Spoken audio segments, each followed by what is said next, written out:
All right, so starting with Garciandi, our first artist, raised under the revolution, trained under the revolution, and a very ambiguous statement with this painting.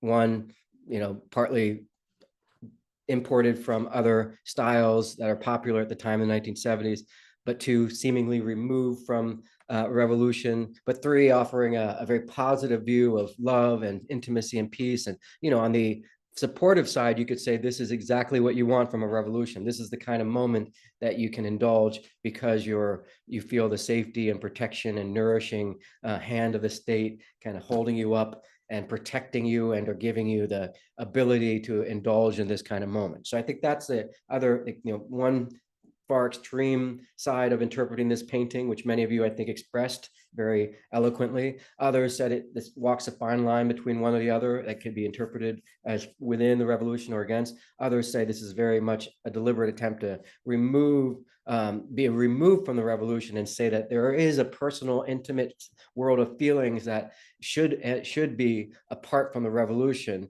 and that it's important to recognize that politics does have a place, but it doesn't necessarily filter into every aspect of life. And that's something important to think about, where the line is drawn between state supervision and your own personal choice. As we've talked about before, things like abortion, taking vaccines, and personal choices, preferences, who you date, where you eat, and that might mean, if you're homosexual, that is more of a radioactive question than perhaps if you're a traditional, conventional relationship. And those are all really big themes that the world confronts in the 1970s and continues to confront today. So, you definitely have to kind of think about the greater context for this painting, which we will now endeavor to do. So we are now in at the eve of the 1980s. And as we'll see today, one of the big themes of the class today is this idea that artists burn their boats when they leave Cuba. This is a kind of a reference to Cortez burning his boats when he arrived in Mexico to conquer the Aztecs, a way to force his sailors, other knights, to join him and to give them no option but to keep going forward. So I think Tonal, who's another really well-known artist in Cuba, a guy with a PhD and also practicing artist, he, I think, is flipping that, subverting that idea of burning your boats and saying, well, the Cuban artists who leave Cuba, they take this one-way trip because the government basically erases you once you leave the country. So to leave Cuba basically means you're effectively burning your boats. You have no way of going back to Cuba. And so we have to think about what circumstances will lead to this generation of Cuba, in many ways, the first generation of Cuba that really comes of age under the revolution. Many of them will not stay in Cuba, which is a real, I think, I don't know if I want to say tragedy or bittersweet reality in terms of the history of art during this revolutionary age. And this will, I think, apart from the Volumen Uno, the Havana Biennial is another example of Cuba coming of age artistically. The Biennial is a really important alternative to the Venice Biennial, to other art events like Art Basel, with Havana being the kind of voice of a non-aligned artistic world. I say non-aligned as a reference to the political idea of being non-aligned, which is Cuba's organization that it formed with other countries like Iran and North Korea, countries that were trying to not necessarily fit into the imperial Soviet Union bloc, or the Eastern Bloc, or the imperial American US bloc, and tried to have a kind of non-aligned status. And I think likewise in art, Havana became a kind of gadfly, or a alternative voice in the world of art that eventually leads to the artistic world taking a lot of interest in Cuba, because it has an interesting twist on art, because of its communist political persuasion and other factors related to that. And we saw that there was an initial kind of widespread support for Cuba from around the world, in the form of this mural, which was sort of the honeymoon of right after the revolution, but also a way for the foreshadowing the government kind of keeping art on a tight leash, as someone said. And of course, people like Wilfredo Lam didn't stay in Cuba, and he also foreshadows this idea that the art world won't find a happy marriage, or won't maybe find a perfect equilibrium with the government the way maybe the government would like, but that should be expected. And we saw with the Soviet Union initially, Rodchenko and Soviet artists were kind of on the same page as the revolution in the Soviet Union, only to be marginalized soon thereafter because of the consolidation of power by Stalin and other members of the government. So will that happen in Cuba? Well, we'll see. Just remember that in Cuba, it comes of age, or the revolution takes place during the time of the thaw, under Khrushchev's thaw in the Soviet Union. So Cuba does benefit from a more open Soviet Union, but of course, Cuba has its own internal kind of problems when it comes to finding that balance between artistic freedom and liberty and state scrutiny. So we will be getting away from poster art, but whether or not artists will shed all the obligations to politics is another question. So as you see here, that initial honeymoon that led to the Salon de Mayo creating this work will shift as the government realizes that it's one thing to consolidate political power, another thing, it's another matter to consolidate cultural power. And what that means for the art world, of course, will be very important. And we saw the poster workshop that characterized the first era of artists. And one example is Raul Martinez, who is an artist who does some work with poster arts, but then I think shifts to other subject matter, but still is an example of someone who kind of has his roots in the poster art world, and also someone who was trained or before the revolution. So, it's important to distinguish between that first generation who grew up before the generation, and people like Garcia Andía, who grew up during the revolution and had their tuition paid for and were nourished by the revolution. And here you could see Fidel giving speeches to thousands of people, and this is very much what Fidel did to keep power. As in Latin America, you often hear the phrase like speaking from the balcony. Power is from you getting power, consolidating power by speaking to the masses. These huge rallies full of people. Well, that's a really powerful way of using radio, television to keep your image recognizable and visible, and almost like it's this sort of big brother watching you all the time. And the power of the podium and those microphones as a form of speaking directly to the people, and these huge political rallies with these huge propagandistic statements. So this is very much this is very I think characteristic of revolutionary Cuba. Fidel giving these speeches, huge plazas full of people. And the podium, I think, will become a very important motif today, as we see in the art world. So when you think about this, for instance, this I think is right at the heart of politics, whereas this feels removed from very far away from those plazas, from the propaganda, from the podium, from television, from radio. So that's why I think there is a strong sense that this is somewhat it feels like I could see someone like Fidel, or a revolutionary someone in the government looking at this and wondering why there isn't, it's something oddly aloof or oddly alien, because it's not anywhere, there's nothing recognizably political about it. No stars, no flags, no red, white, and blue, no podium, no plaza, no propaganda. And so now we kind of we'll get back to the Cuba by way of some of the artistic movements going on outside of Cuba, which for a little while early on will I think offer a kind of dialogue with Cuba as Cuba tries to find its own voice, while walking that line between finding its own voice and being relevant to the greater world of art, which maybe is not the most important question when it comes to Cuban art, but an important one as far as showing something that's worthy of comparison to maybe what's going on in other parts of the world. And of course, Jackson Pollock and abstract expressionism are a big part of the 1940s onward in the United States.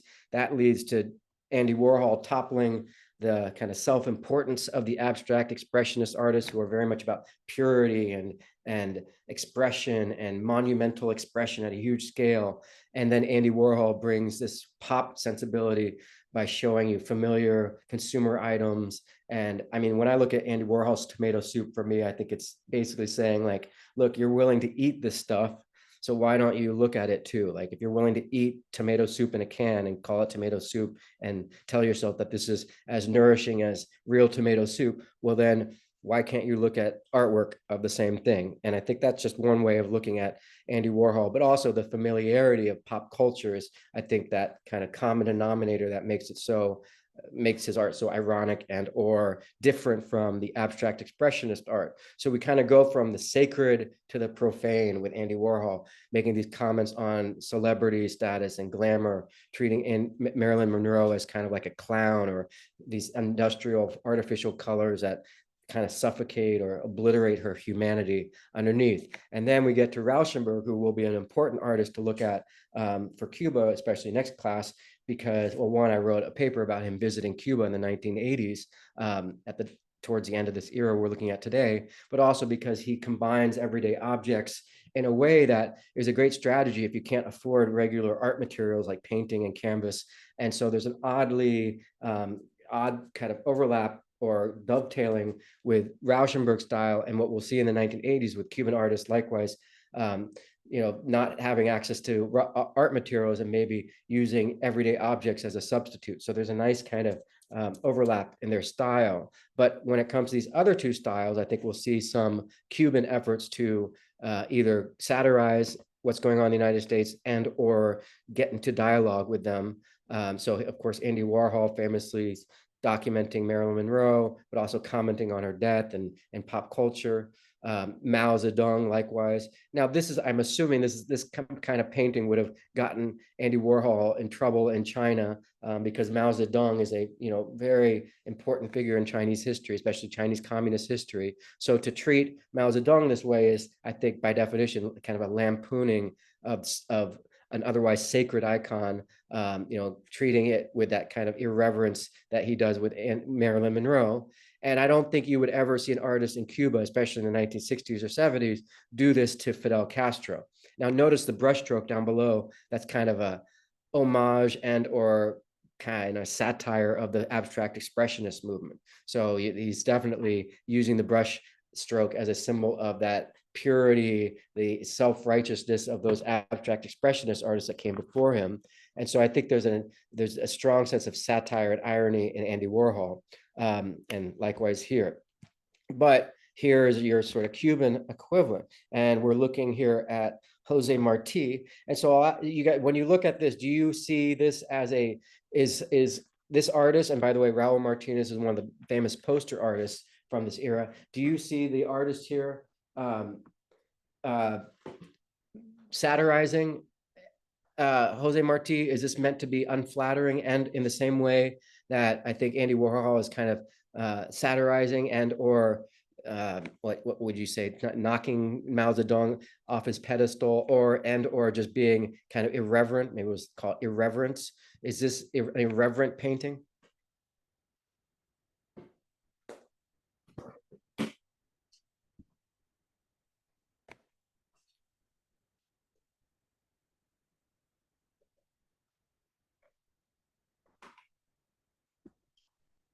Anyone?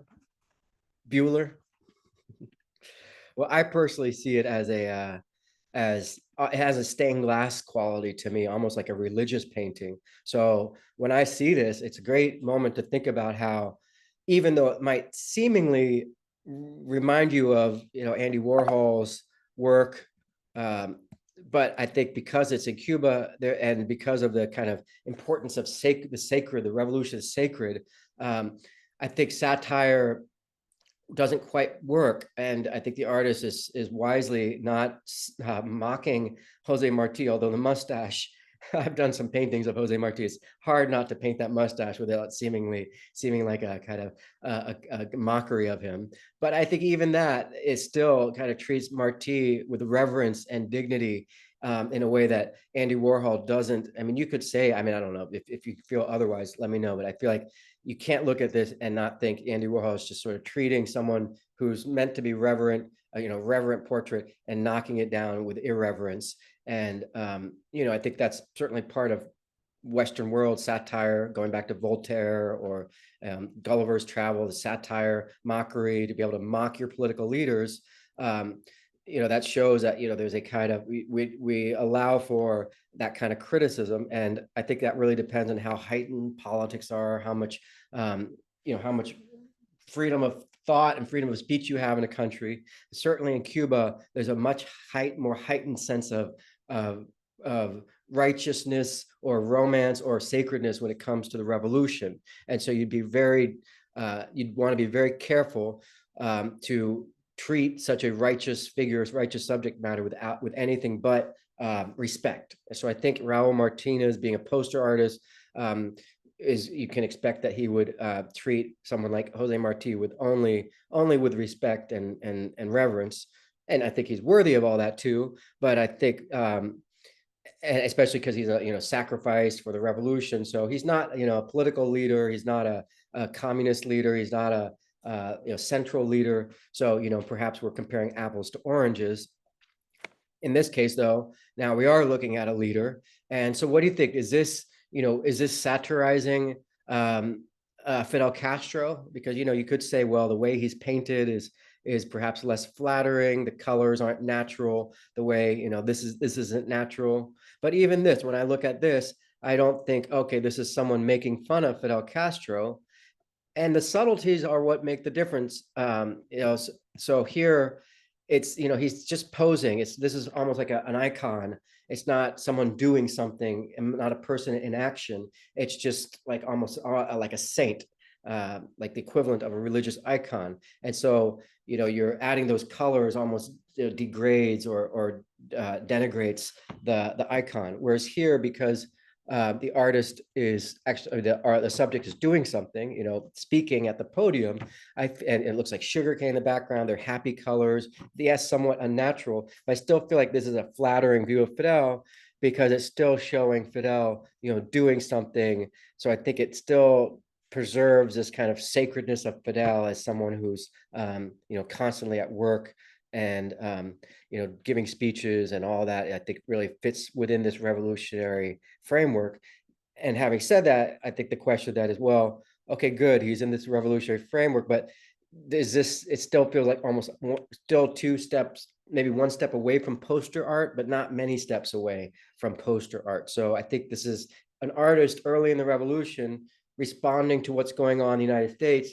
And in a way, I think if anything, it's not mocking Fidel, it's mocking Andy Warhol. It's maybe taking that Warhol style and saying, no, you don't have to be, that's okay, Carly. You don't have to be disrespectful to Fidel. If anything, maybe he's disrespecting Andy Warhol or commenting on Andy Warhol. But I think there is obviously this kind of arms race, cultural arms race for who's got the best kind of who's the most authentic voice in the world of art, and or our Cuban artists offering the equivalent of what's going on in the United States and New York, which has become the center of the art world after World War II. And I think here you could see this again, Raul Martinez, a major poster artist, going a little bit away from poster art, but not too far away.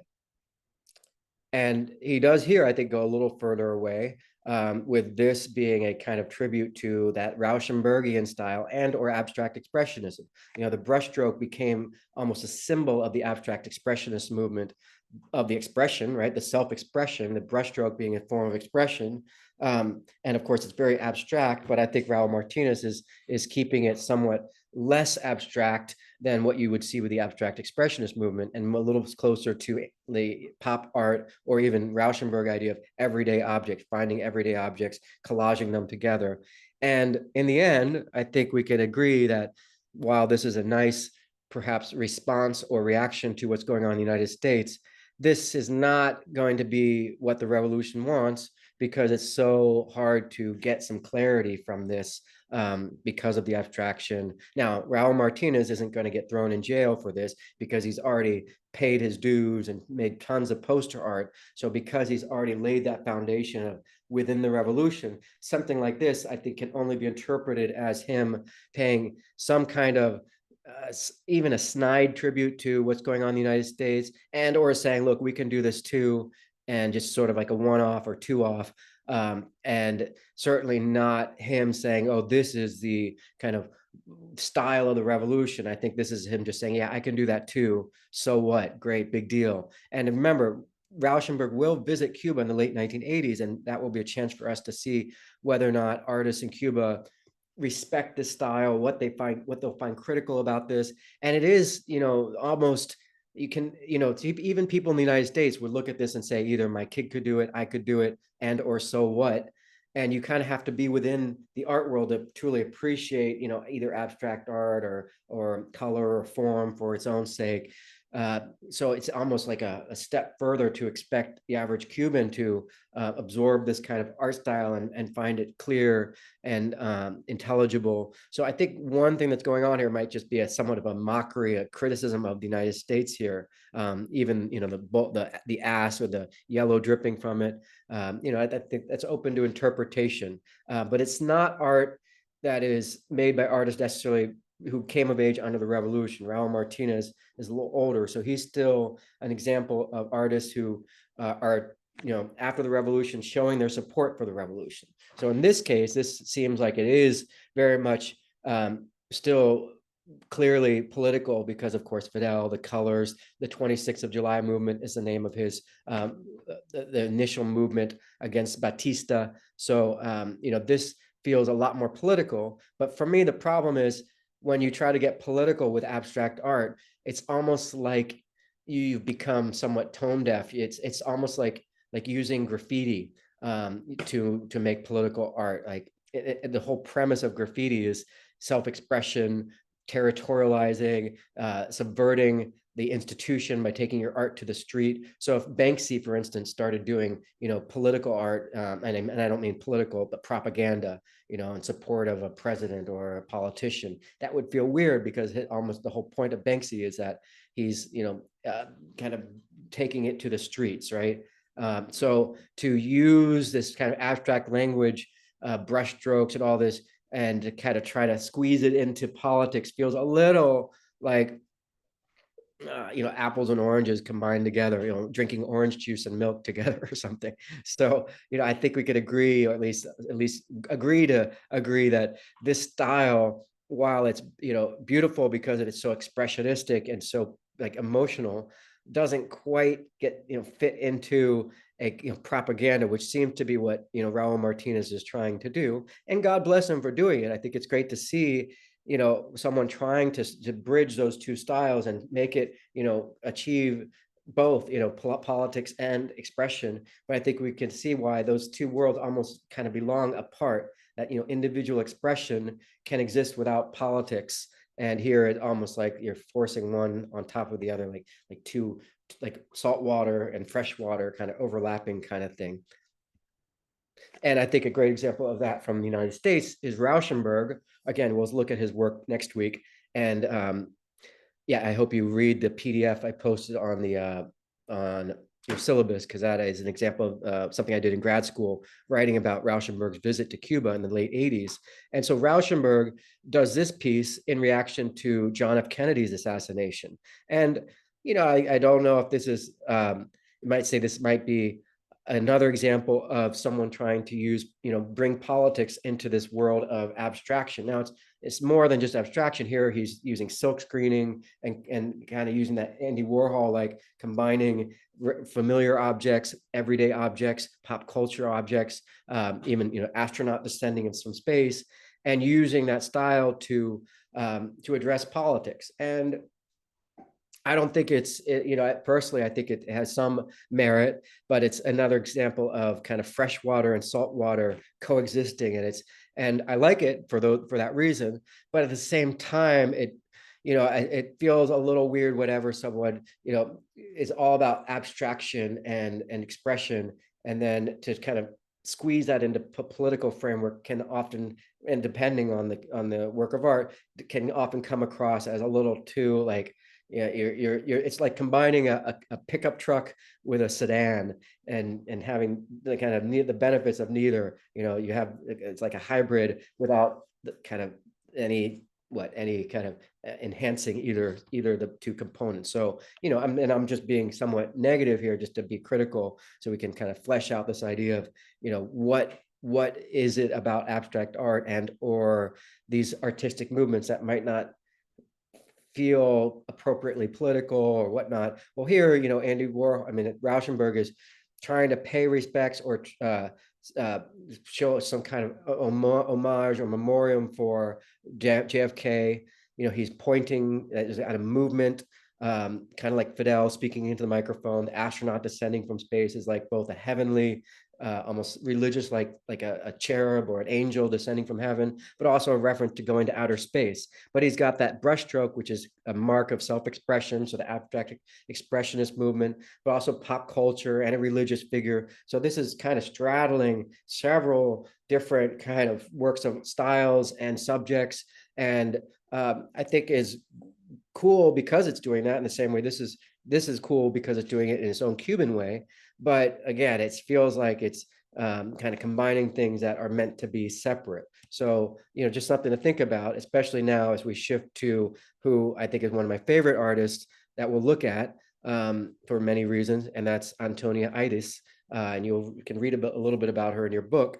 And here, I think it's a really major painting that will be something we revisit several times as we move towards the end of the semester. And let me give you guys a chance to kind of take a look at this and think about it.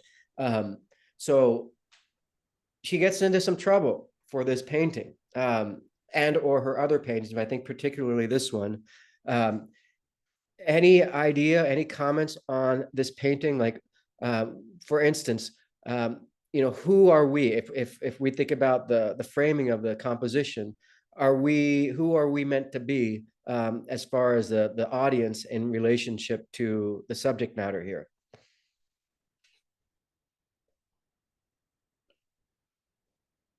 You may notice we've gone to 1968 now, so we're about 10 years into the revolution.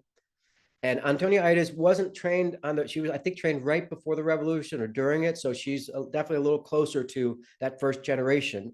And I think she's kind of the patron in a lot of ways, a kind of like almost like a Frida Kahlo like figure to the world of art in Cuba. Um, so any comments about, you know, where we are in relationship to everything in this painting?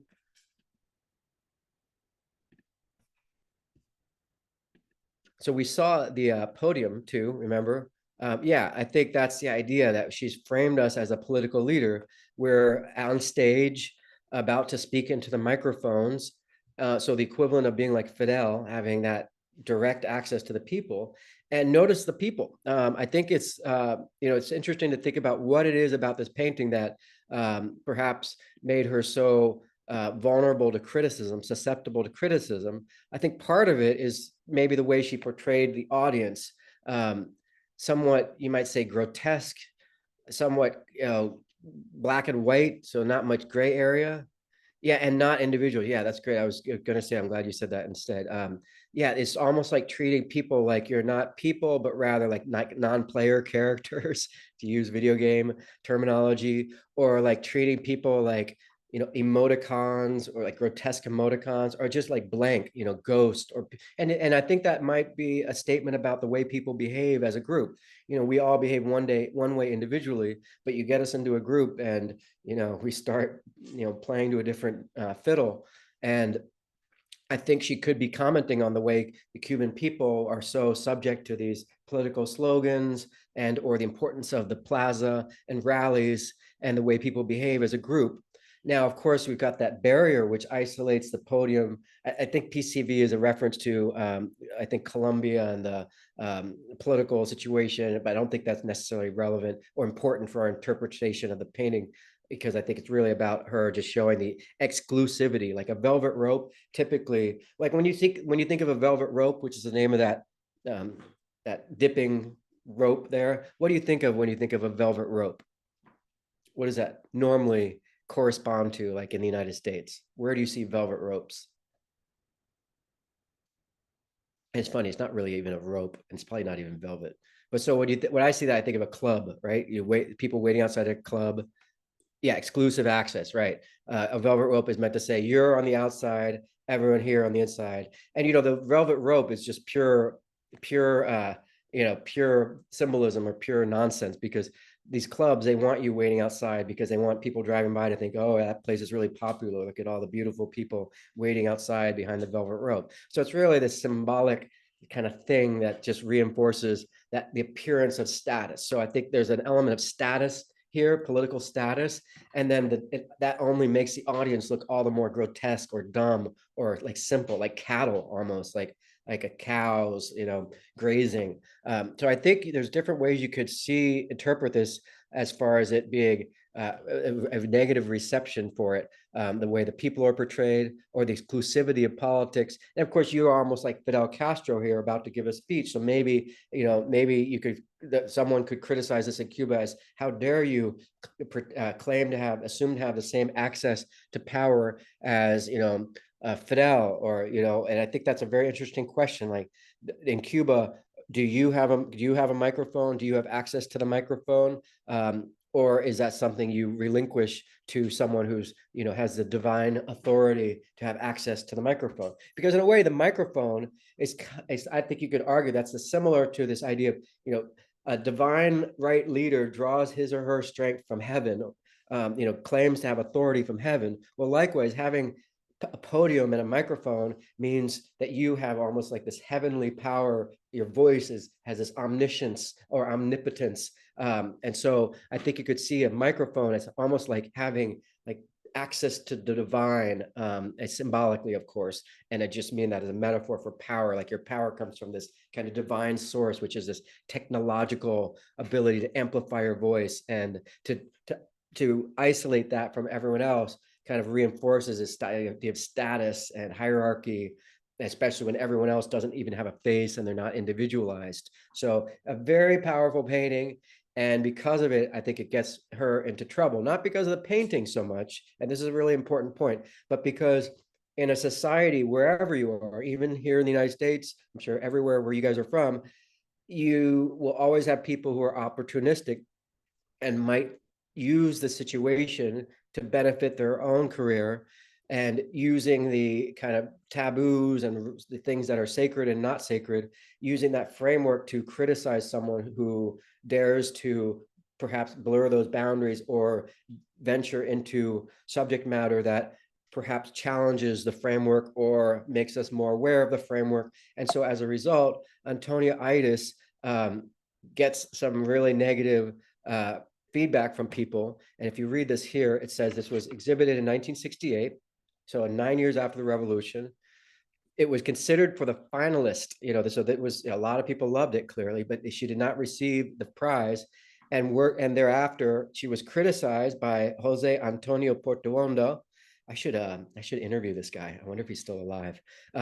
He considered the work to be grotesque and defeatist. Wow. So defeatist is like, we're not champions. This isn't triumphant. This is defeatist. You might think about, Herston's making kind of an analysis of the painting. So as you hear this, think about whether there's evidence supporting, grotesque. I could see defeatist. Now that's an interesting, even more political term, because when you say defeatist, now what you're saying is this is anti-revolutionary. This is we are failing. The revolution's failing, and this is a picture that shows failure of the revolution, basically.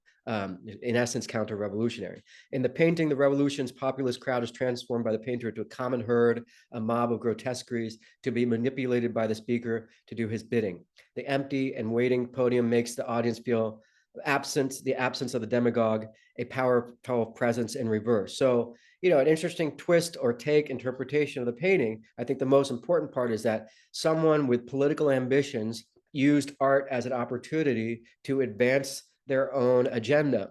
And it doesn't, I can't help but be reminded of someone, of them criticizing Ana Mendieta and saying, oh, she was suicidal because look at her artwork, there's blood. So therefore she's, prone to violence. And it's the same kind of, like evil twisting of art into, to advance someone's political agenda. So I think that's what's going on here.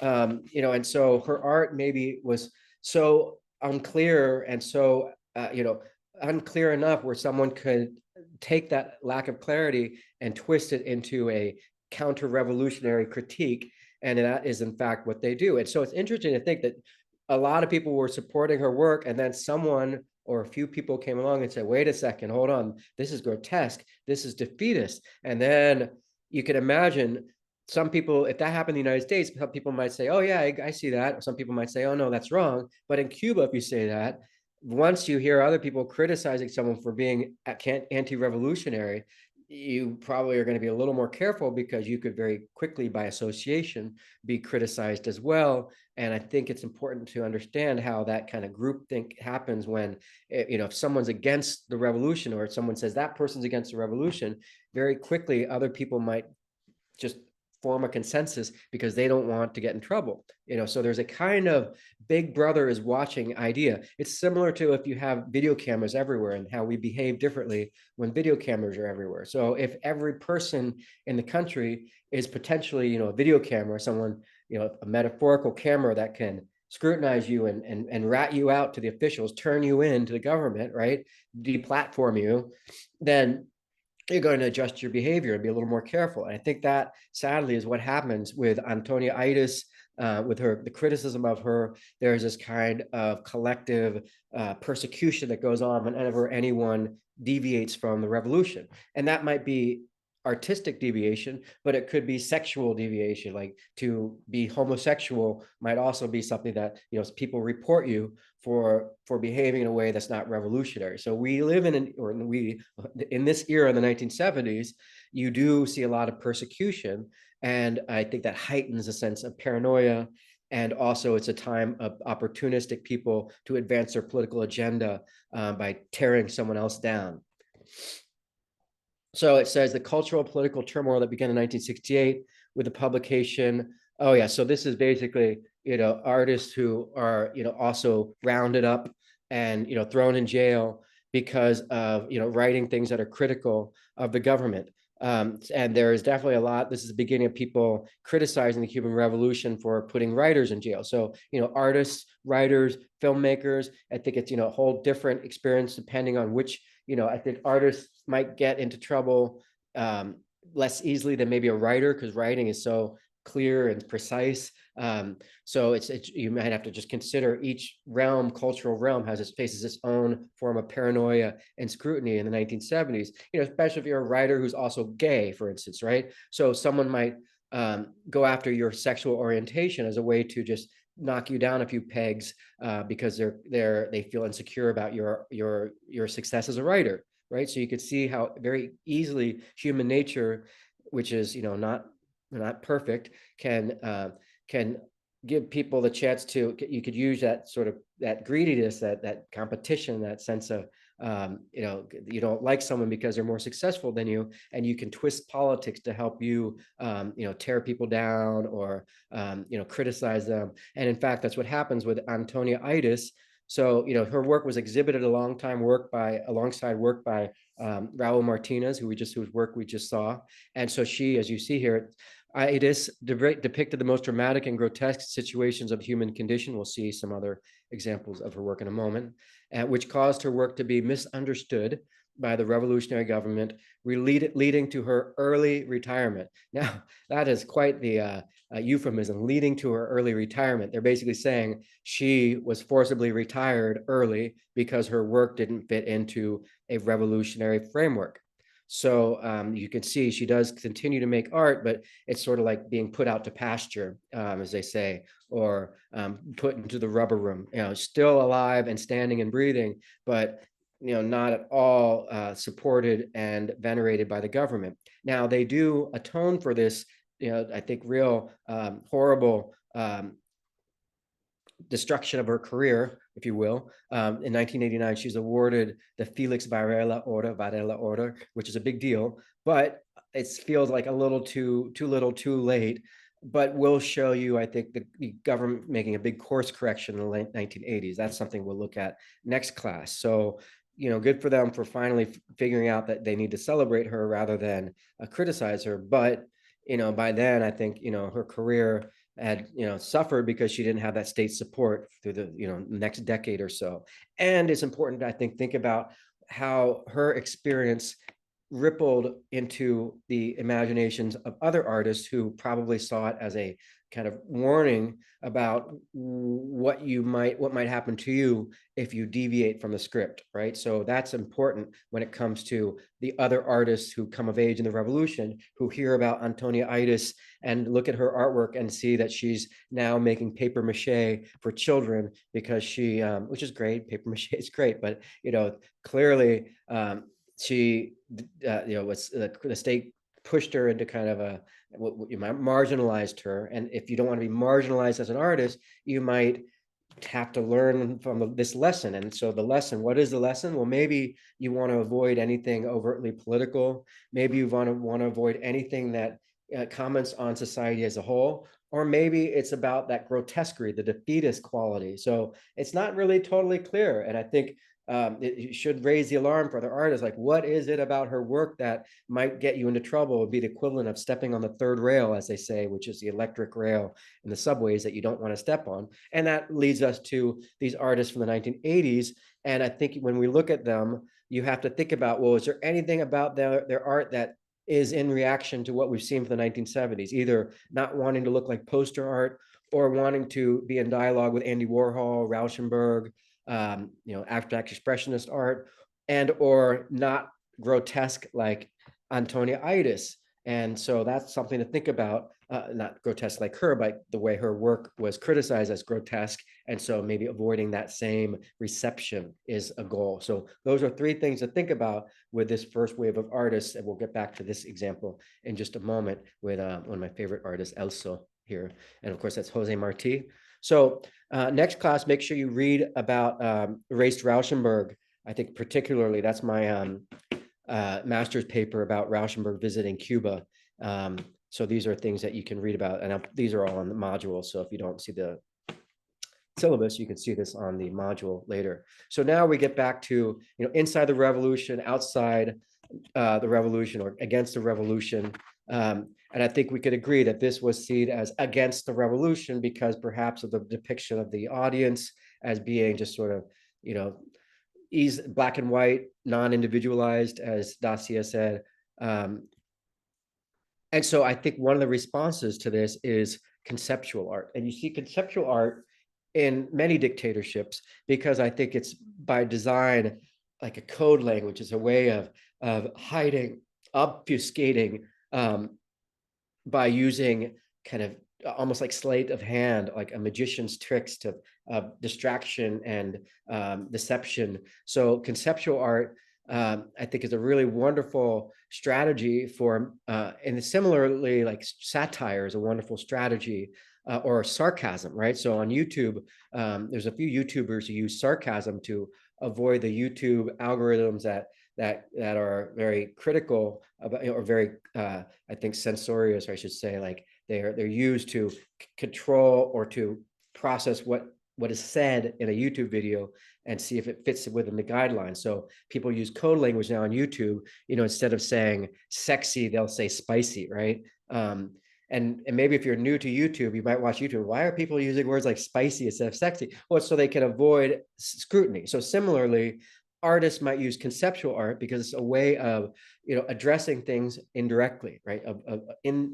From a different angle. So that, I think, is one strategy in response to, the possibility of getting in trouble. Another one would be to use performance art. And next class, we'll really see that I think performance art becomes a really powerful tool in Cuba to dilute your own individual accountability or artistic contributions by having several artists, and often, anonymous artists. And so there's a certain power to conceptual art and performance art in a revolutionary society that is a heightened sense of sacredness about the revolution and politics. So we'll see that, I think, play out in someone like Leandro Soto, who is kind of showing you a picture of a family, like almost like a Leave It to Beaver, or like a picture of family, wholesome family, like maybe the Cosby family, I'm thinking the 1980s, or like, a TV show like Friends, like a happy portrayal of bliss, everyone's getting along. Here, of course, Utopia, the whole family's dressed up basically like Che Guevara.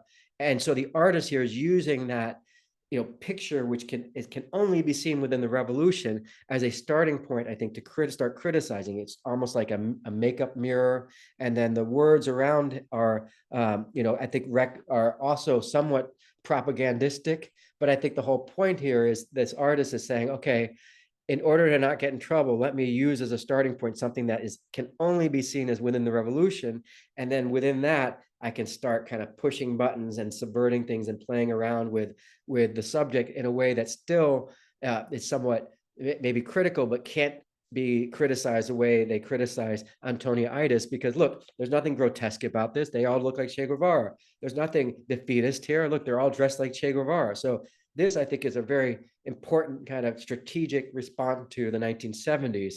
And I think that's just important to keep in mind, the power of this artistic strategy in a time of paranoia or heightened scrutiny might be to just embrace the propaganda and subvert it.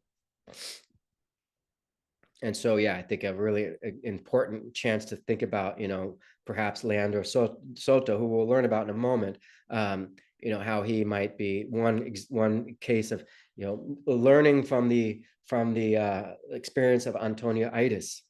And remember, Ana Mendieta visited these artists in 1981, I believe the same year as the Volumen Uno exhibit. And remember, we saw she fit right in, as you can see here. So she's almost like a bellwether, a magical fairy that pollinates and fertilizes this group of artists with a sense of connection to maybe the United States, and feeling less isolated. And that's one thing one of you guys said in your response to the homework, like revolutionary isolation, which I thought was really powerful, because there is a kind of isolation to Cuba, which is so important to understanding the history of Cuba. This idea of being isolated because you're on an island, or isolated by the blockade or the embargo, or isolated because of politics and the United States, keep being separate from Cuba by 90 miles, close enough but far enough, close enough to cross the water to get there, but far enough to be feeling like you're in another planet. So that kind of isolation in Cuba is definitely one part of what makes Cuban artists so hungry for out to anything from the outside, and curious about the world beyond Cuba. I watched a movie this weekend, which I wanted to share with you guys next class, a recent movie from Cuba.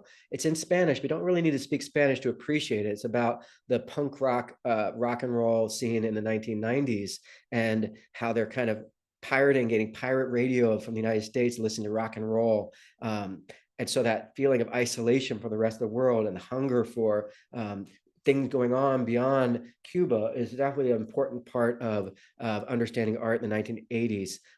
It's one thing to get art and connection from the Soviet Union, but it's sort of like the forbidden fruit. Once the government says, oh, the Beatles are outlawed, you're going to want to hear the new song from the Beatles. So, like a lot of you said with the Garciandia painting, All You Need Is Love, as a Beatles song, and also very much, I think, reference to the idea of cultural isolation. The Beatles were outlawed because rock and roll, for whatever reason, was seen as outside the revolution or against the revolution. And that's even more bizarre for me when I think about, what are you so paranoid and secure about when it comes to rock and roll? And, what do you think? Why is rock and roll, why are the Beatles, against the revolution? Do you guys have any ideas about what is the argument for rock and roll being initially, at least, seen as outside the revolution? Of course, later on, John Lennon writes, Imagine, which is very much like a celebration of socialism.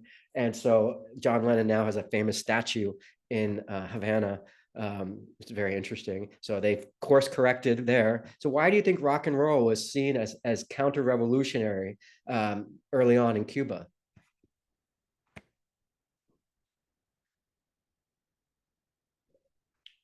And I point this out, by the way, because Volumen Uno is actually, I think, a reference to a Led Zeppelin song. So do you guys have any idea, any thoughts on why rock and roll, is it the same as like self-expression in art is too, personal and too apart from the revolution? So therefore, is rock also about self-expression? Because you could say rock and roll is like communal, people dancing together, getting together.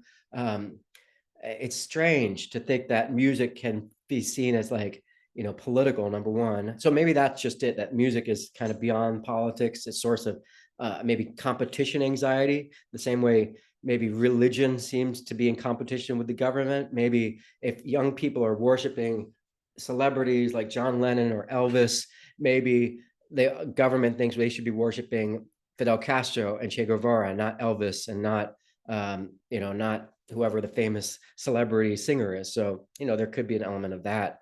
And of course, Che Guevara dying in 1967 creates, heightens that sense of sacredness. And that's what fuels a lot of the poster art that we saw in the 1960s. There's Raul Martinez in front of his Jose Marti's. And I think we could agree, this is that kind of starting point with revolution in the 1970s. And Cuba's very well off compared to the 1990s, compared to today in the 1970s, because of the Soviet Union playing a very major economic role in supporting and propping up the country, trading oil for sugar. And yeah, I think a lot of people feel solidarity with Cuba because they see Cuba as standing up to the United States. But if you're in Cuba, you might not be so interested in this kind of international solidarity so much as you are just in the reality of Cuba. So remember, there's a lot of people who project onto Cuba a real sense of, we support your stance against the United States. But at the same time, remember, the government uses that anti-US sentiment to keep power, to preserve power. So it's kind of a sinister use of politics to kind of beat the people into submission as well. And so just remember that, in Cuba, artists have to kind of walk that very interesting fine line between supporting and or being against a revolution. So we go from Raul Martinez's Che, here, to something like what we see here in the late 80s with, a flag covering up probably the equivalent of Jose Marti and or Che Guevara. Let me see if I have a slide of that. And I think you could see that the artists that we'll look at today are going to have to decide, well, are you going to be like Raul Martinez and continue to start with Che Guevara or Fidel Castro or Jose Marti? I mean, can you make art in Cuba that doesn't have the Cuban flag? Well, what about subverting the flag? What about covering up a monument? So I think I'm showing you these two because I think the one on the right is a very interesting solution to that problem. Like, still within the revolution, but now you're kind of subverting it. Now you're using these revolutionary artifacts to erase or to conceal. And that's a very powerful strategy that's still within the revolution, and yet seems to kind of take those revolutionary tools and subvert them or reinvent them and or use them to obscure rather than to reveal. So yeah, I think the Cuban artists, I think, are really exceptional in their ability to use their imagination and respond and kind of adjust to the realities. And yeah, I think just that's why I think Cuban art is just so wonderful. And there's actually an exhibit in Tampa right now, Cuban art. I'm going to see if I could either live stream from it or videotape it for you and then share it with you, because it's a really wonderful collection of Cuban art.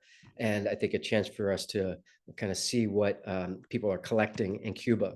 So here, this is not no one, I don't think the art world collects Cuban poster art.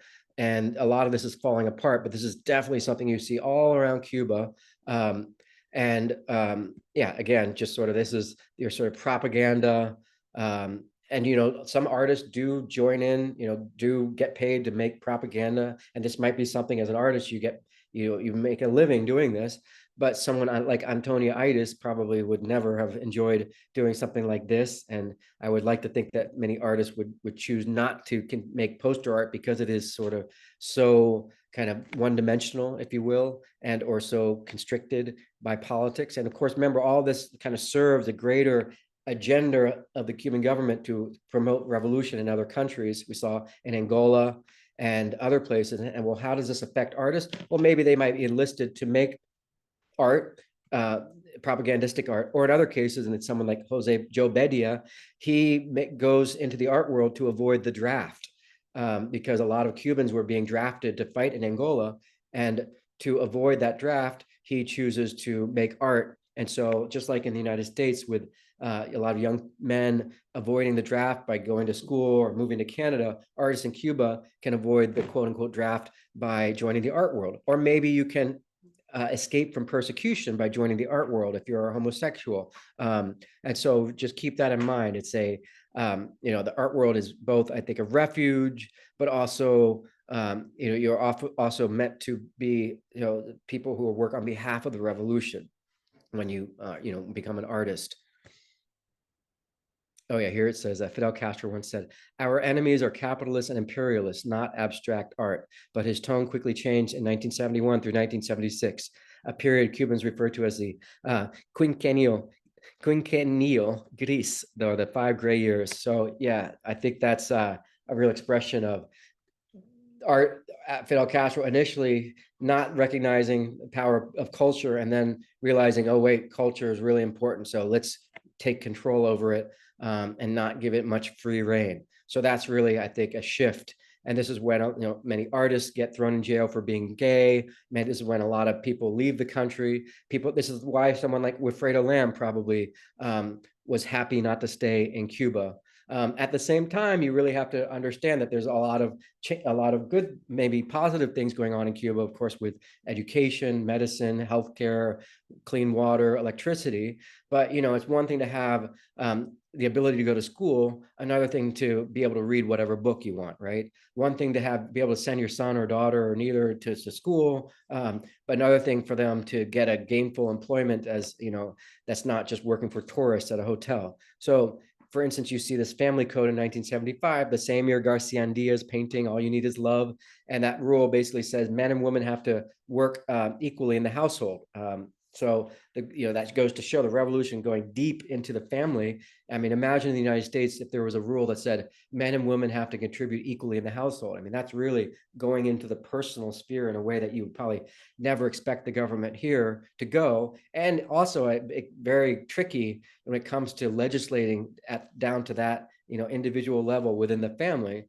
So that's just something to keep in mind. And interestingly, tourism was banned in the 1970s, which is kind of insane to think about because Cuba's become so dependent on tourism in the last few decades. And I think that just heightens that sense of isolation.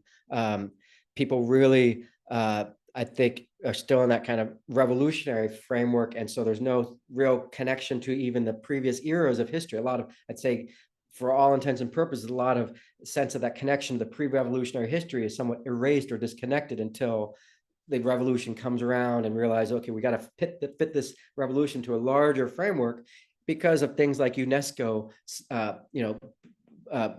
financially supporting the preservation of colonial Havana, right? So, and that's a way to attract tourism. So if you want to, and attract tourism, you have to kind of get on board with celebrating your colonial architecture, right? And so I think what you're noticing is that there will be a course correction by Cuba starting in the 1980s after the 70s was a kind of gray era, a period of paranoia, insecurity, isolation. So I think starting in the 1980s, you really see this course correction, whether it's eventually celebrating someone like Antonia Ides and welcoming more tourism, or just celebrating the greater patrimony, cultural patrimony of Cuba that took place before the 1970s.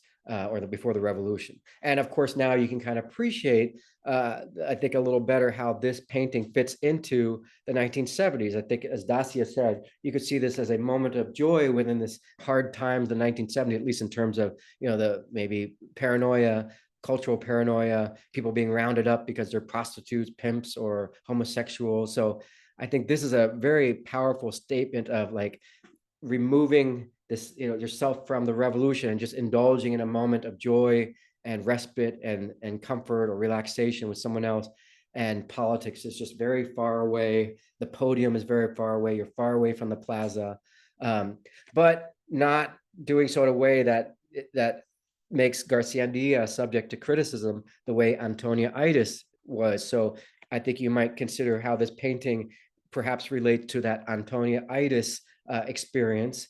And here he's at least not showing her as anything grotesque or defeatist. And so I think that's a key thing here. There's nothing defeatist about this. It doesn't feel like there's a failure by the revolution. It just feels kind of perhaps removed from it. But you could say that's a moment enjoyed because of the revolution. And so now let's look at some of Antonia Idis's work in a moment, and as a way to see whether or not, her other work fits, is likewise, grotesque and or defeatist, could be interpreted that way. And so you see, she was actually, so she's someone, or we talked briefly about the abstract art world right up to the revolution. And I think she's someone who was kind of right there at that bridge between one Cuba and the next Cuba, the pre-revolutionary, post-revolutionary. And here is some examples of her work that she created early on, 1963, and it's called Mis Compañeras, so my partners, you could probably interpret that as my friends, my associates. And I think is pretty, I don't know if I'd call it grotesque, but I'd say, depending on how you see who these people are, right? It's beautifully, expressive. It's, wonderful brush strokes. I absolutely adore her paintings. Likewise here, and this I think is one that you guys wrote about earlier. So, this is the Annunciation.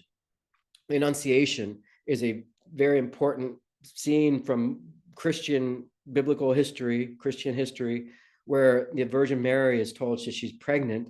So it's kind of related to the Immaculate Conception, the idea that Mary conceived Jesus through some kind of divine intimacy. And the whole point of the painting is to kind of distance the Virgin Mary from any suggestion of sexuality. It's like spirituality, but not sexuality. And that's why it's immaculate. So this is Gabriel informing Virgin Mary, I guess, waking her up from her slumber that, you're pregnant with Jesus. And I think we could agree there's nothing like kind of flattering here. And it's also something to, why would you, in 4 years after the revolution, to paint a Catholic painting, if you will, and even if it's somewhat grotesque and not at all like a, celebration of religion, it's definitely an interesting choice to paint a religious subject in a era of revolution where the revolution is not at all in support of religion. And by the way, it's almost like a Basquiat crown on the top of the skeletal figure of Gabriel, which, shouldn't necessarily be depicted as a skeleton when it comes to other typical depictions of him in this Annunciation, at least. And I'd even say the Virgin Mary doesn't quite look very like flattering either. And it looks almost like a sewing machine down in front, like she was interrupted from sewing. So there's a lot more here to be interpreted, I think, than we have time for today, but a very interesting case of an artist painting religious subject matter in a time that's almost like an age of atheism. And here, I think, is really where perhaps, the criticism of her work could gain greater evidence, in their support by looking at something like this, where she's calling her vecino, this, my neighbors, and depicting them in a, I don't know if she's intending this to be unflattering, but I think someone else could, if they have, if they're opportunistic, they could interpret this as unflattering, as a way to just criticize her because she's being defeatist, and or seeing the average Cuban as, as kind of monstrous and or not, flattering. And that's a metaphor for them being not good, right? Not being anything but like maybe the equivalent of cattle, or just kind of sheep being herded by the government. But I don't see it that way. I just see this as her. She has her own style, and she's just painting people. And I feel like this is very much kind of abstract enough to just kind of be like, I don't know why the government would feel so insecure about, someone painting in this way. And, she does offer other examples of work that I think are, just show that she's just very experimental, very, very bold. And this is kind of that Rauschenberg collection of everyday items. Of course, in his case, they would be left more abstract and or expressive, but she's kind of bringing them together. But this, I think, is the kind of strategy that other artists might run with, because it is safe. It's a lot safer than perhaps this, right? Because she's holding the newspaper, right? That kind of thing. These are everyday objects. And so one lesson I think artists will take away from Antonia Idis's experience, where she ends up getting forcibly retired, is avoid imagery. The state has the monopoly on imagery. So if you're going to use imagery, be very careful. Don't paint people, maybe perhaps, or don't paint subjects that are, going to be unclear or grotesque. paint beautiful things, or if you're going to paint things at all that are, make sure it's you're very far away from anything that could be seen as revolutionary, whether it's other Cubans or a podium or groups of people. And so I think that really is important to think about. It's the second half of class, how her experience and her maybe artistic output is a really flashing alarm for the other Cubans. Like, how do I avoid getting forced into early retirement? And so I think Garciandia is the first example of that, an artist who's kind of walking that line, removing, flattering the subject. It's beautiful, it's positive, there's nothing defeatist feeling about it. And yet, I think he's just sort of shifting, learning from Antoniaitis and still trying to kind of be somewhat, achieve his own personal ends here, but doing so in a way that won't be subject to so much scrutiny. And so some of the strategies we're going to see in the second half of class, as I've already kind of started to tell you about, are concept art, maybe going back to childhood, as that innocence of childhood as a shield against state scrutiny. Maybe even looking at Afro-Cuban religion and Santeria might be a way of celebrating Cuban identity, even while, showing kind of religious work, it's still safe because it's, recognizably Cuban, right? Clearly Cuban or in origin. Performance art, as I said, is a shield for hiding your own personal accountability, involvement. And of course, that question of international relevance will, I think, continue to be important, because you don't want to be, you don't want to be celebrated in Cuba, but then seen as kind of obsolete or irrelevant on the international stage. So the Cuban government will absolutely want the artists to be worthy of, as representatives of the Cuban government, but perhaps not so, but their worthiness can't be based on, attacking the government and or being counter-revolutionary. So let's take a short break. And when we pick up afterwards, we will look at this Volumen Uno exhibit, maybe have a little bit more fleshing out the context a little bit more in the 1970s leading up to 1981. And we'll look at all the different artists from the Volumen Uno exhibit. Okay, so yeah, let's take a break and I'll see you guys in a few minutes.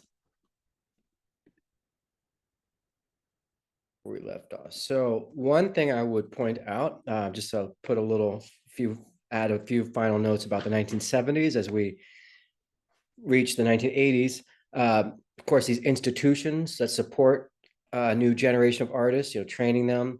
The ISA is a really important art school in Havana. There's a few other art schools in Havana. We've seen already. I can't remember the name off the top of my head, Alejandro something. I can't remember the other one, but the two major art schools in Havana. And, those, create a whole new generation of artists trained under the revolution. Now, keep in mind, as far as the United States and the relationship with the United States, that heightened sense of political, what we would call alienation and or tension with the United States comes from the ongoing CIA efforts to topple Fidel Castro, with even bombing. I don't think the CIA was necessarily involved, but probably trained by the CIA. The Cuban exile community blew up a Cuban airliner in the 1970s, and that's horrible thing to do, and doesn't help relations with the United States or heal with Cuba. So that's kind of an ongoing kind of source of tension with the United States, that there's efforts within the United States to topple Fidel Castro and to, basically, end the revolution. And that continues onward into the 1990s with the Brothers to the Rescue. And, I think depending on how you feel about Cuba, the Cuban government, you might feel more sympathetic with those efforts or not. I just think for my purposes, I have to just kind of tell you that there's just this ongoing tension with the United States, which I think continues to today. But Cuba's lost a lot of its sort of importance to the international political world, especially after the fall of the Soviet Union. So I don't think today you would see any planes being bombed by any exile groups, but that certainly was the reality in the 1970s.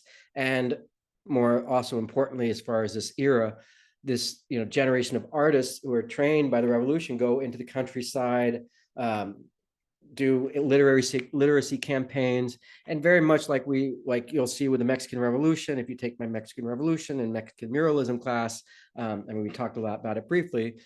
Sending people into the countryside to train a whole new generation of Cubans to become either literate or more employable. Now, having said that, sadly, a lot of Cubans will continue to be forcibly or forced to join in the sugar harvest because Cuba doesn't kick its dependence on sugar.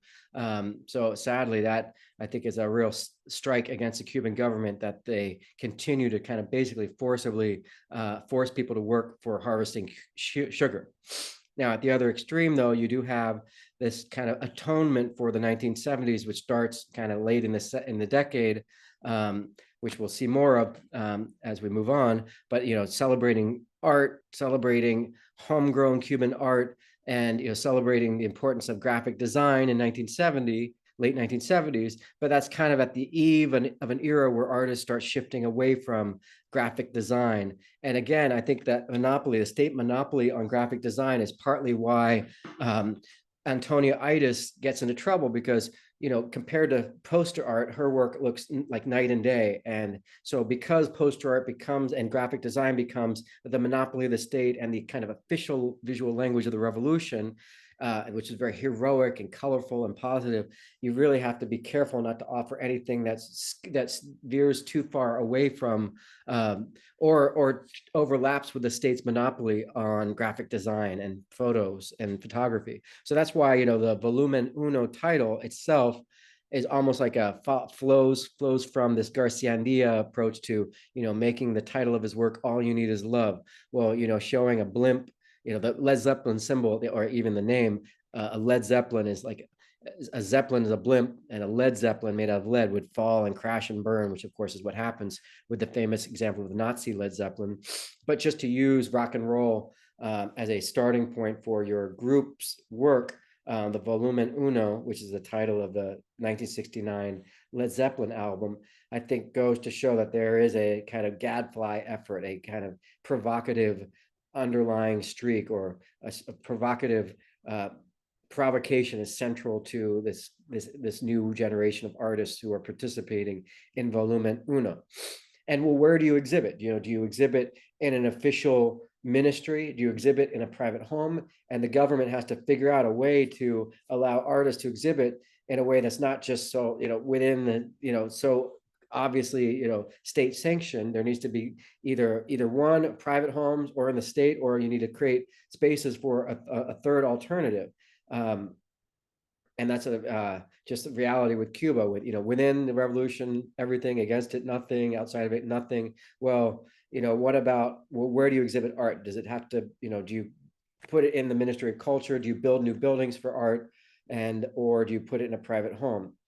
And so they start creating galleries as an alternative to museums. It's big to go exhibit in a museum. It's like you've already proven your worth, historically your worth. So you kind of have to have a halfway point to the museum. And so Volumen Uno almost creates is like a ship that needs a crew, or crew that needs a ship. And I think that's kind of what happens in the 1980s. So keep in mind, while this is taking place, you've got 125,000 Cubans leaving Cuba for all kinds of reasons. And so this is another moment of contradiction, celebrating Cuba while a lot of Cubans are, leaving Cuba. Here you can see, the Mario boat lift. This is the time, I think Scarface is based on the idea of a lot of Cubans leave, a lot of prisoners leave Cuba. Fidel Castro opens the doors to the prisons and allows all the convicts to leave, come to the United States. And it certainly it hurts morale to have pictures like these showing Cubans clearly happily on the boat leaving Cuba. And I think from Fidel Castro's perspective, just like with the artists, like if you get on the boat, it's like, see ya, bye-bye. Don't let the door hit you on the way out. Like you're not seen as someone who's going to be able to come back. So artists, I think, have to learn this lesson the hard way. And the lesson for artists is you might benefit from leaving Cuba from a personal point of view, but artistically, you will lose a lot of that clout as a Cuban artist once you come to Miami. So the lesson of leaving Cuba is a little more deeply, harshly felt by Cuban artists who basically, once they leave, will basically burn their boats. They won't be able to come back to Cuba. And if you can't come back to Cuba, that means you might lose, like I just said, that cachet as an artist working within a revolutionary world. Then remember, the biennial is another part of this state atoning for the 1970s and or accommodating this new wave of artists.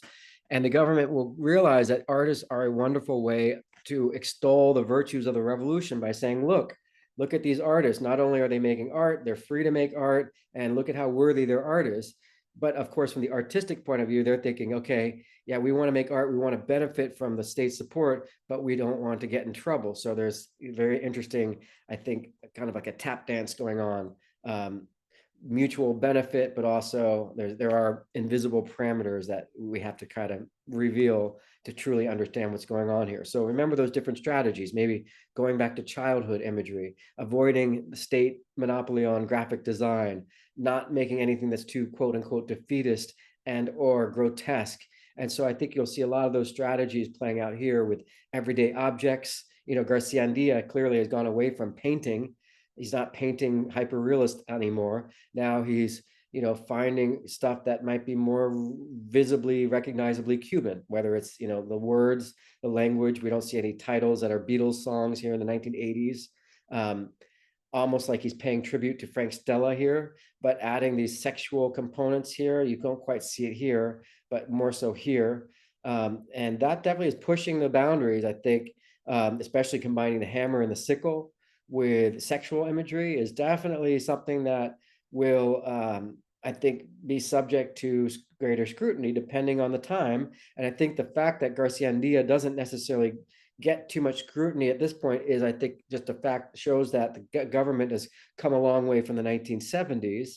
But that's not to say that Garciandia will stay in Cuba, because in fact, he will move to Mexico. So I think he's the first example of someone who, despite this amazing kind of transition to what you see here, will make that momentous decision to leave Cuba.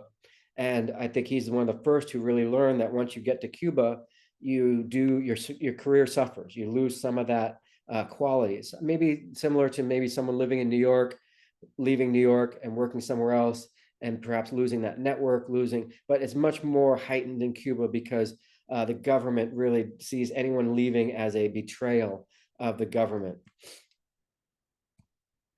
So we're going to go through several of them. We just saw Garciandia. Now, Jose Bedia is someone, if you live in Miami, been to Miami, you'll see a lot of his work all over Miami. And he's someone who is, I think, goes against what I just said, someone who actually does gain a lot of success outside of Cuba, but he's really the exception and not the rule.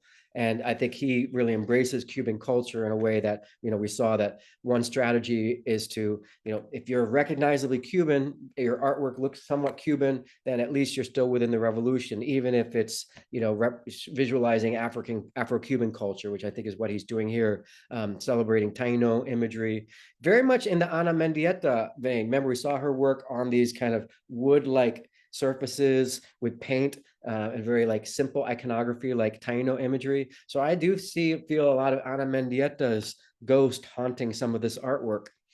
And of course, writing in Spanish, there's definitely recognizably Cuban stuff here. The colors are very vibrant and poppy.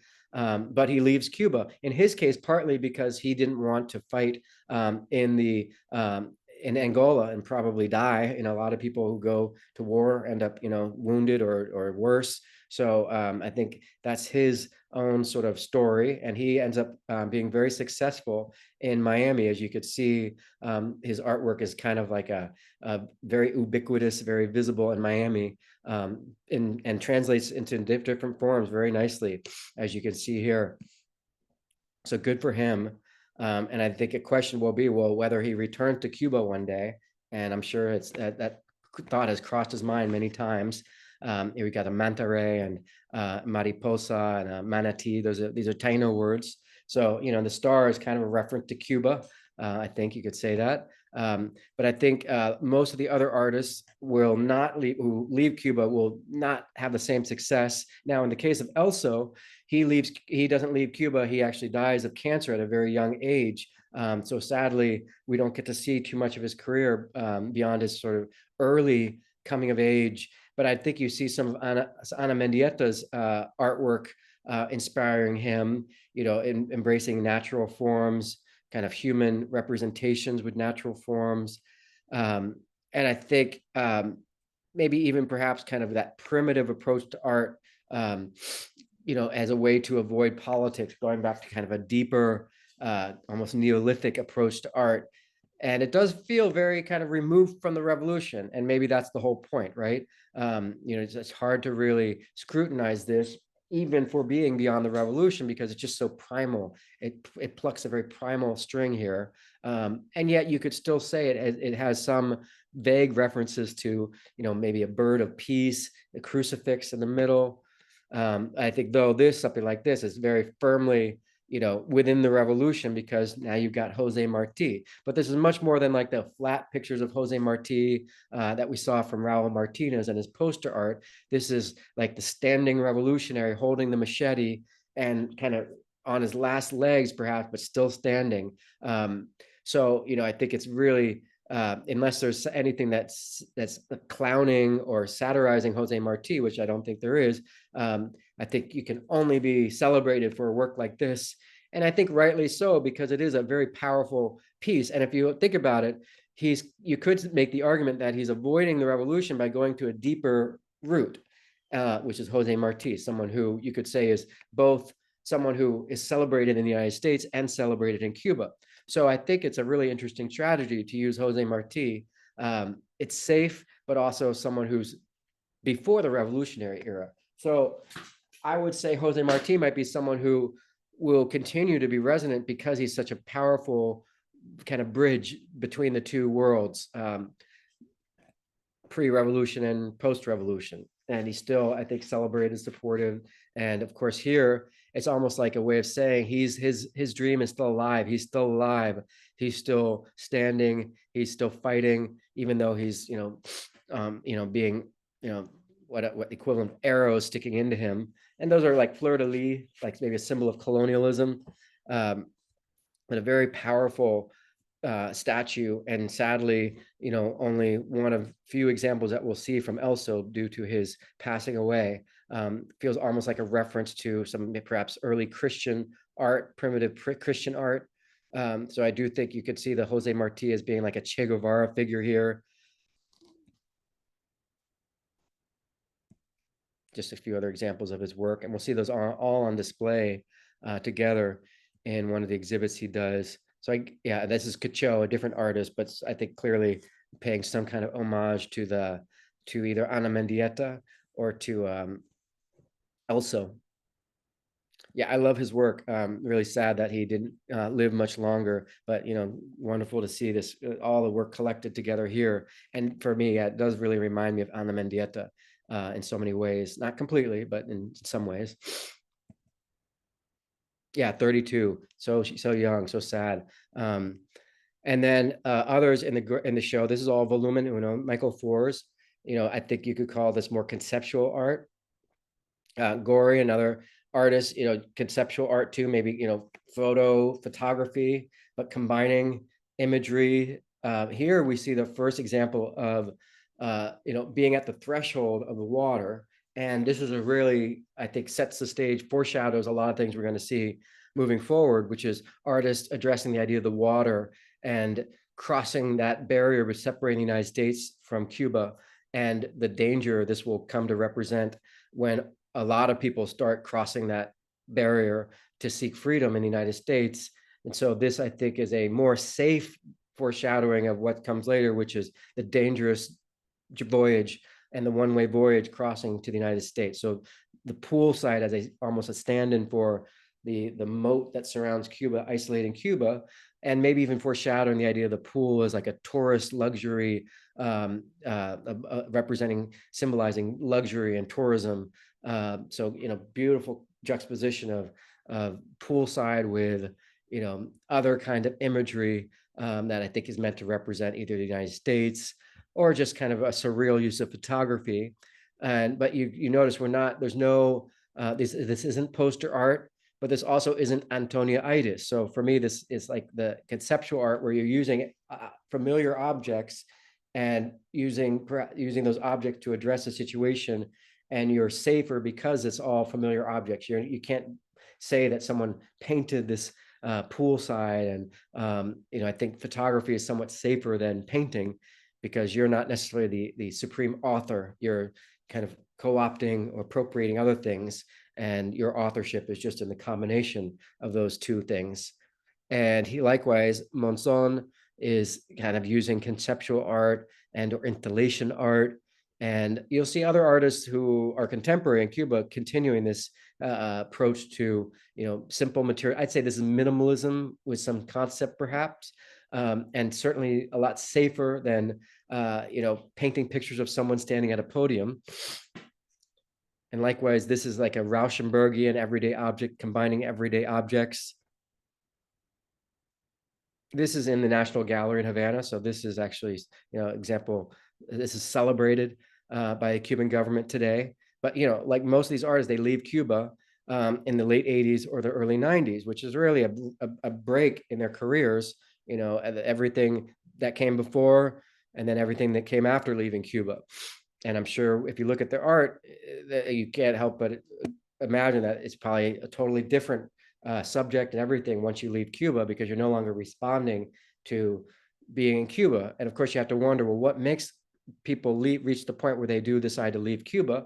Even Leandro Soto, who made this piece we saw earlier, I believe he leaves Cuba eventually, but I'm not totally sure. Let me find out about that. But he does get into trouble in Cuba. As you can see here below, it says his belief in ideologies other than Marxism was considered a conflict, and he was fired as an art school professor for, quote, ideological problems. So one thing that might lead you to get in trouble in Cuba is being someone who does yoga or supports Buddhism or supports New Age philosophy. Anything like that can be subject to scrutiny if your neighbor reports you to the government, right? So there's a lot of you have to be very careful in a way that maybe you don't necessarily can't appreciate here in the United States, because in a way we live in such an open society that anything goes, and to get people's attention you have to use things like sex or violence just to get people looking, or flashing neon lights, right?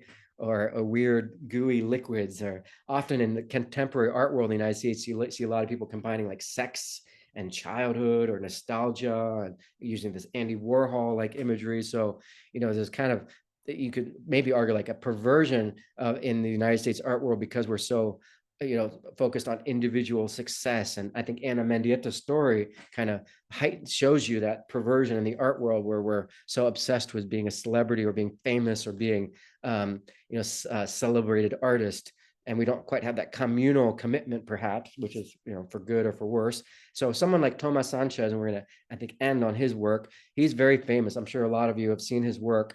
And I love his work because it's a chance for you to consider how you might reinvent the landscape and kind of think about how it might relate to politics or not.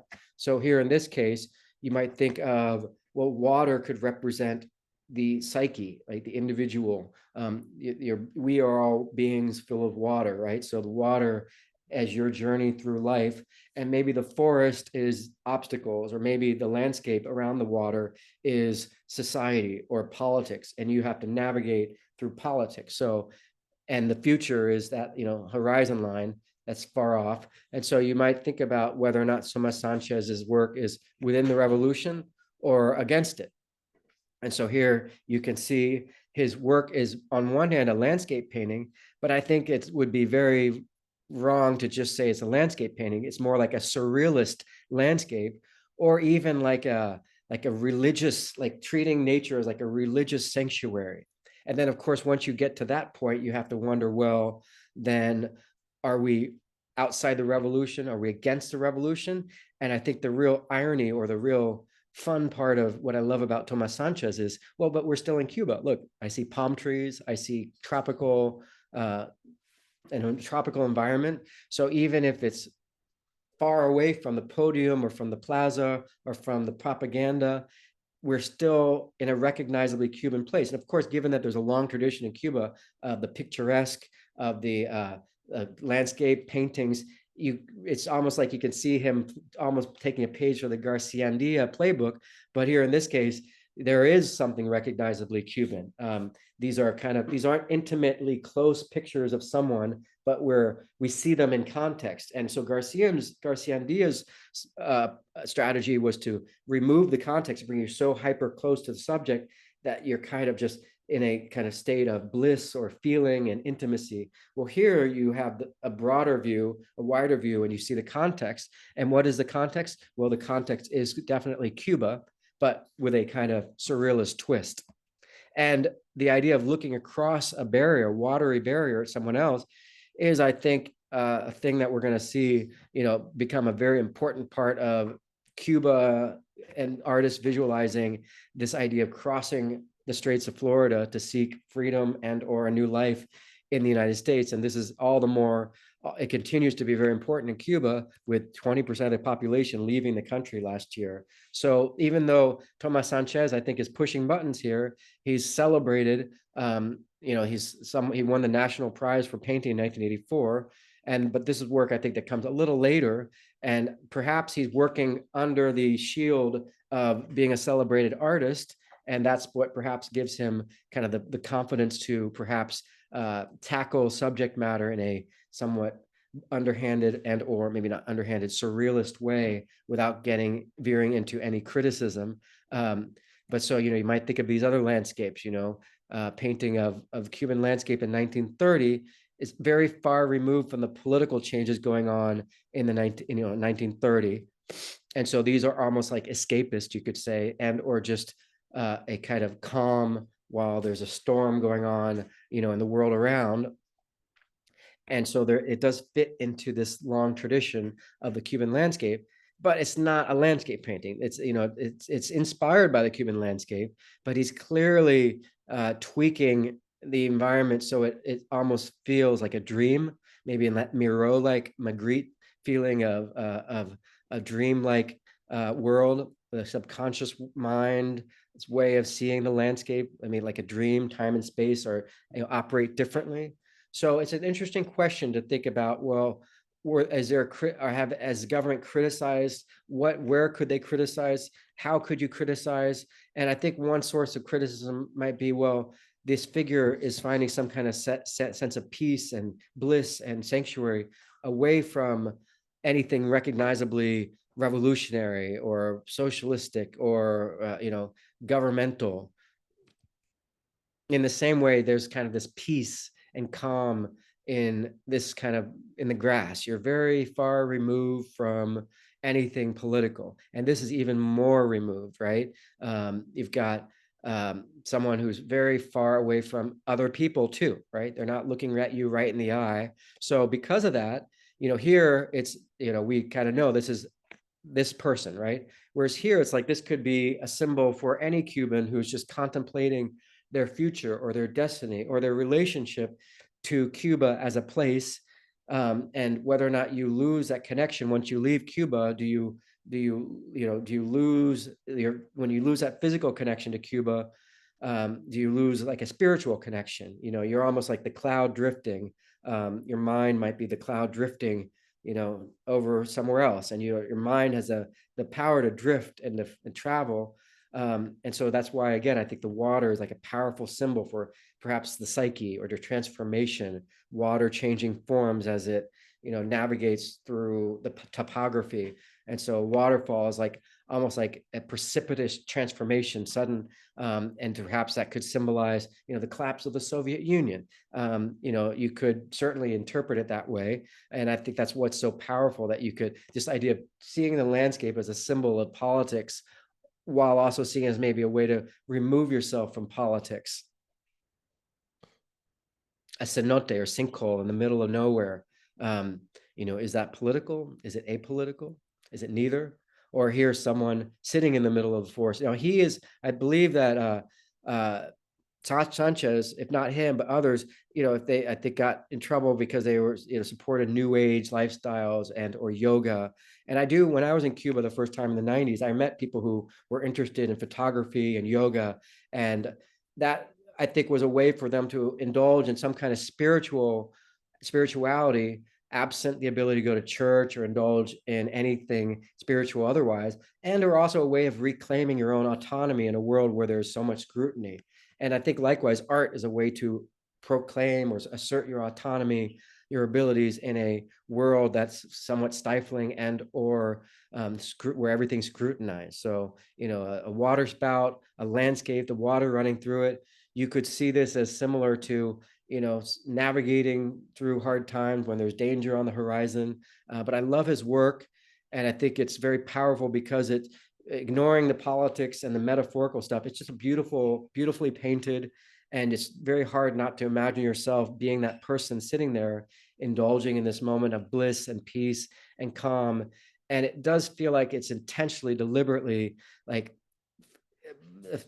proclaiming a sense of peace and isolation, the joy of isolation, being the mind almost isolated from the politics of the time. Now, I showed this one because for me, the bird there almost ruins the whole metaphor of that isolation. Just the bird there almost makes nature now. Now I'm looking at a landscape painting rather than a surreal painting.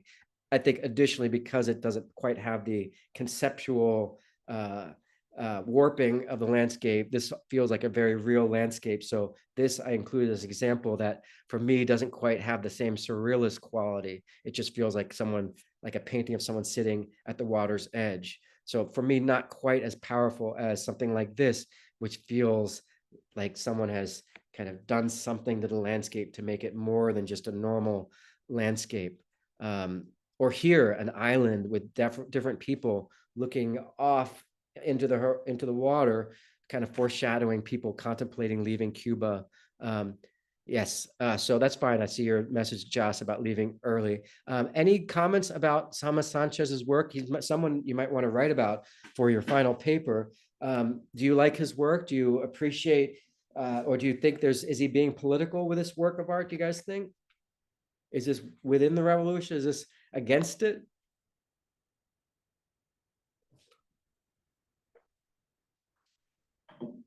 It's certainly not clearly one or the other, right? But I think you'd make an argument for or against. And I just remind you, this is very far away from the Antoniaitis. There's nothing defeatist here, at least I think hard to argue there's anything defeatist here. Beautiful landscape, right? It's not grotesque, right? So I think this might be an example of learning from that Antoniaitis. You don't, it's safer to paint the landscape than it is to necessarily paint your neighbors, right? Safer to paint a landscape than to paint a religious annunciation, right? Safer to paint a surrealist landscape painting than to paint a podium. And again here. Now you might notice little subtle things like here we're at ground level looking across. So in a way, we're kind of framed like, as someone looking across at these people who are isolated on this island. Here we're kind of at bird's eye view looking down at a kind of endless jungle that feels like there's no end in sight. So you have to think about where we are framed as kind of the metaphor of point of view in the picture. Are we a bird that's flying above everything? Are we like given this godlike view where we see over everyone? Is the forest meant to represent the people of Cuba, and we are like the equivalent of Fidel Castro looking down at the people of Cuba? And you might remember, of course, with Fredo Lam subverting and reinventing sugarcane and restoring African dignity by kind of reinventing the sugarcane environment as a place of religious liberation and celebration. And so there is a very interesting connection in Cuba to portraying the land, celebrating the countryside as a way of celebrating your nation, your country's patrimony. So kind of someone walking into the jungle, either is similar to this idea of reinventing the jungle. In this case, you're escaping, I can't help but think of the cimarron, right? The cimarron is a fugitive slave who escapes from slavery only to go into the jungle and seek some kind of new existence in the jungle, because you can't walk back to Africa, right? I mean, maybe go to the eastern part of Cuba and build a boat, but that's really hard. So there's you could see a lot of Cubans today are like cimarrons. They're escaping what might be seen as like a oppressive world of over heightened politics, right? So going into nature is a way to is certainly more than just going into nature. when you think about Cuba, right? So there is a kind of range from conceptual surrealist twists on the landscape painting to, think about the individual's relationship to nature. It's always one person. It's never like two people necessarily holding hands together or walking together. It's one person in relationship to nature. So a lot of, stuff to write about if you want to write about Sanchez and even look at how his work evolves. And so when I look at his work, I really feel like I'm as far away from this podium as possible. And that might be by design, that he's really kind of learned from this Antonia-itis experience in the 1960s and kind of reached some kind of understanding as an artist that, painting like this will not anything except kind of keep him, within that kind of revolutionary framework, even though in a kind of deeper level, I think he probably challenging the revolution, but in a way that's so subtle, it just goes away over the head. And that's good. And I think, it goes to show that, in a revolutionary society, things are the first victim is nuance or subtlety. And maybe the best refuge in a time of polarization or where everything's black and white is subtlety and nuance. And that might be a really important lesson for you guys in your careers, to just think about how can you kind of use nuance and subtlety and make it as tool for empowerment and standing up to the voices that have monopoly on politics or values and right and wrong. And of course, like I said, a lot of these artists leave Cuba, and Sanchez leaves in 1990. So it's hard now not to look back at his work and think about these paintings as his contemplation of the water leaving Cuba, the barrier separating Cuba from everywhere else. And we will continue to revisit this theme of leaving Cuba as we go into the 1980s, especially the late 80s and the early 90s. And that is why, in fact, a lot of these Cuban artists leave Cuba, because of the collapse of the Soviet Union. But I don't think at that point they're aware of what kind of trade-off they'll make once they leave Cuba. Now, in the case of Sanchez, I think he'll continue to be very successful outside of Cuba, but that's not necessarily the case for all Cuban artists, depending on their degree of success in Cuba and whether they can, translate that into success beyond Cuba. So going back to Volumen Uno, now that we've seen a lot of these artists, it's really seen as the cradle of this new age of artists coming of age. But unfortunately, that cradle, to use the cradle imagery, the child doesn't grow up to go much beyond the cradle, because these artists will leave Cuba and leave the cradle kind of rocking in place in Cuba. So the Volumen Uno is definitely a major moment, I think, in the history of Cuban art, especially as far as like, it being the first moment where Cuban artists fully come of age in terms of the broader history of Cuba. But that doesn't mean that this will, continue much further than, I think, even today. I think it's a real question whether or not these artists that, I don't remember however many generations, one or two or three, in the 1980s, 1990s, into the 2000s.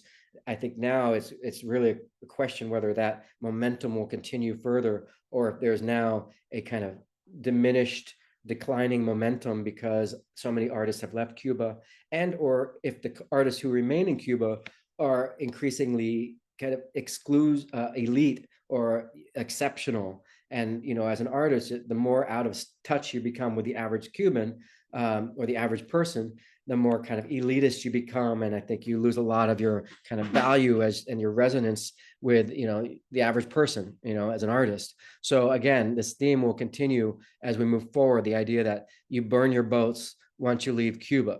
And a lot of these artists, from, if not all of them, with a few exceptions, will end up leaving Cuba within a decade after this first major exhibit.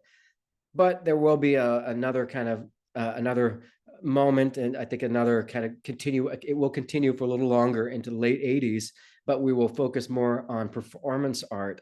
And I think we shift from conceptual art to kind of more performance by the late 80s. And happily for Antonia-itis, she will be celebrated with the Felix Varela Award, as we'll see. And maybe I'll show you a chance for you to see a little bit about a little clip from her in 1991, where she celebrated her work as exhibited in Cuba again in Havana.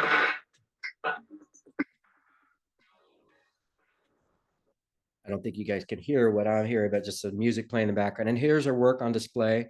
Look at all those great 80s hairdos and glasses. And they're basically just talking about Antonia Idis's, and there she is on the left, on the right there. So here you can see her work. That's a traditional shirt in Cuba, short sleeve, short shirt. And they're all talking about Antonia Idis's impact on them. You can see, you can't hear it. I don't think you guys can hear the video. But showing her work, bringing it all together. Kind of, you could say this is like a retrospective. And I think you're going to see her in a moment here. There she is right there. So she's definitely, later in her life when she finally gets this retrospective. And like I said, it's a little bit of a insult, I think, still to her to do this retrospective, because for many decades she was basically put out to pasture, didn't do anything more than make work, paper mache for children. So I think you can almost see that on her face, the sense of it's a bittersweet moment for her career, to have this kind of late celebration of her work. Even obviously they're including these references to other artists as a way to, I think, put her into context with the greater world. I think you saw Edvard Munch's The Scream there. And even that, the examples from, I think, German expressionist art. So, very much in stride with expressionism. And I think we've talked about that enough to understand that expressionism doesn't necessarily fit into revolutionary art, because it's all about the power of the individual and the voice of the individual apart from politics. So, yeah, you could see this if you open up the PDF on your on your computer. But one other thing I want to show you is the School of Bellas Artes, or the National Gallery, so you can see the government kind of atoning for previous eras of kind of marginalizing some of these artists. So here you go into the National Gallery, and we'll see some of the artists we've seen today. Here's looks like this is goodness, how am I forgetting her name? I think you guys remember the modernist artist. I can't remember, forgetting her name. She did the mural outside the Havana Hilton, Havana Libre. This is pre-revolutionary Cuba. There's Elso there. We see that Cuchillo there on the right. And here, of course, yeah, there's Garcia Diaz painting. So just the fact that that's exhibited in the National Gallery, I think, goes to show that it is within the revolution. And a lot of stuff, here's Raul Martinez. This is shows you his scale, almost like abstract expressionist scale, Mexican muralist scale, almost like a Diego Rivera painting, but still firmly in the world of graphic arts and poster art.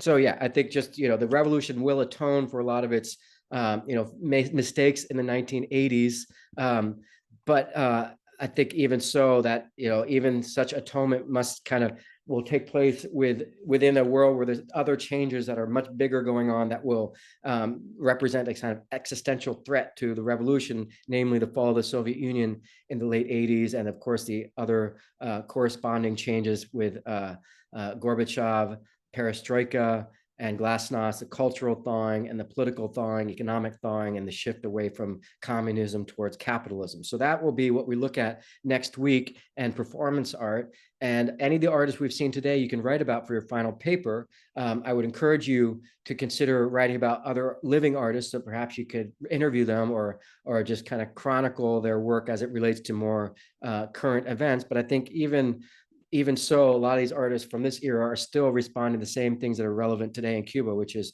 do you stay, do you go? What's your obligation to the Cuban government, to the revolution? And or how do you make art can you make art that's in dialogue with art outside of Cuba? And or if you leave Cuba, what happens? Do you lose your qualifications as an artist? And these are all really important questions for artists in Cuba today, and moving forward. So that's a good place to end. I hope you benefited from getting a chance to read a little bit about this era and now seeing some of it. Just keep reading in your book into the next chapter, because that will correspond with what we look at next week. I believe we're talking about reading from roughly about page, I want to say 70. Yeah, especially if you start around page 71, laughing, that will really bring you into the age of performance art and using comedy and satire to address the fluctuating situation in Cuba in the 1980s and 1990s as people anticipate the fall of the Soviet Union. So on that note, class dismissed. If you have any questions, I'll stick around for a moment. Good work on the homework. I'll post something related to what we're doing next week. So keep your eye out for that. I might not post it until tomorrow. And so, yeah, I'm looking forward to seeing you guys next week. Have a great day and class dismissed.